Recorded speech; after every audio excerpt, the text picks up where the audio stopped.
તો બેનું સરસ મજાનું કલેક્શન આપણે આવી ગયું છે. તો સરસ મજાનું કરવા જાતના ફોટાવાળું છે અને એકદમ મસ્ત બધા કલર ડિઝાઇન છે. અને ત્યાર પછી જો આ બધા બાંધણી છે, અજરક છે અને બહુ મસ્ત મસ્ત ડિઝાઇનો છે. અલગ અલગ કલર છે, બહુ મસ્ત વેરાયટીઝ છે અને ફૂલ સ્ટોક આવી ગયો છે બેનો.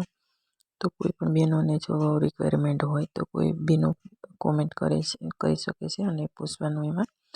અને ત્યાર પછી જો બહુ મસ્ત મસ્ત કલરો ડિઝાઇન સરસ અને કાપડ એ સરસ અને આપણે પ્યોર કોટન કાપડ હોય છે. તો તમે આગળ બધા કલર ડિઝાઇન જોઈ લ્યો.